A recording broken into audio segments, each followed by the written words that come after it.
ಸ್ವಾಮಿ, ಕರ್ತನೇ, ಅಪಾದಿರಿ ಸ್ವಾಮಿ, ದಾನಿಯೇಲನು ನಿನ್ನ ಸನ್ನಿಧಾನದಲ್ಲಿ ಬಂದು ಪ್ರಾರ್ಥನೆಯನ್ನು ಮಾಡಿದ ದೇವ, ದಾವೀದನು ನಿನ್ನ ಸನ್ನಿಧಾನದಲ್ಲಿ ಬಂದು ಪ್ರಾರ್ಥನೆಯನ್ನು ಮಾಡಿದನು ಕರ್ತನೇ.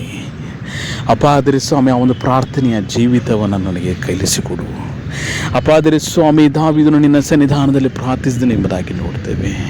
ಅಪಾದಿರಿ ಸ್ವಾಮಿ, ಕೃಪೆ ಮಾಡು. ನೀನು ಕರ್ತನೆ ಲೋಕದಲ್ಲಿರುವಾಗ ರಾತ್ರಿ ಎಲ್ಲ ಪ್ರಾರ್ಥನೆಯಲ್ಲಿ ಕಳೆದಿದ್ದಿ ಕರ್ತನೆ. ಮುಂಜಾವದಲ್ಲಿ ಪ್ರಾರ್ಥನೆಯನ್ನು ಕಳೆದಿದ್ದೆ ದೇವ.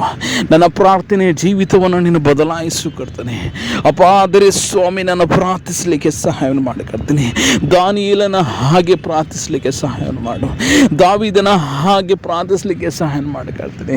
ದಾವೀದನು ಹೇಳುವಂಥ ರೀತಿಯಲ್ಲಿ ನನ್ನ ಮನವಿ ಯೆಹೋವನನ್ನು ಕೊಂಡಾಡು, ಆತನ ಉಪಕಾರಗಳಲ್ಲಿ ಒಂದನ್ನು ಮರೆಯಬೇಡ ಎನ್ನುವಾಗ ನೀನು ನನ್ನ ಜೀವಿತದಲ್ಲಿ ಮಾಡಿರ್ತಕ್ಕಂಥ ಉಪಕಾರಗಳನ್ನು ಮರೆಯದೆ ಕರ್ತನೆ ನಿನ್ನನ್ನು ಆರಾಧಿಸಲಿಕ್ಕೆ ಸಹಾಯ ಮಾಡು. ನಿನ್ನನ್ನು ಆರಾಧಿಸಲಿಕ್ಕೆ ನಿನ್ನ ಸನ್ನಿಧಾನದಲ್ಲಿ ಪ್ರಾರ್ಥನೆಯನ್ನು ಮಾಡಲಿಕ್ಕೆ ಸಹಾಯ ಮಾಡು. ಕೃಪೆ ಮಾಡಿ ಕರ್ತನೆ. ನನ್ನ ಜೀವಿತವನ್ನು ಬದಲಾಯಿಸದೇವ.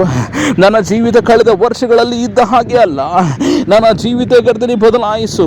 ನನ್ನ ಪ್ರಾರ್ಥನೆಯ ಜೀವಿತ ಕಳೆದ ವರ್ಷಗಳಲ್ಲಿ ಇದ್ದ ಹಾಗೆ ಅಲ್ಲ, ಈ ವರ್ಷದಲ್ಲಿ ನನ್ನ ಪ್ರಾರ್ಥನೆಯ ಜೀವಿತವನ್ನು ನೀನು ಬದಲಾಯಿಸು ಕರ್ತನೆ.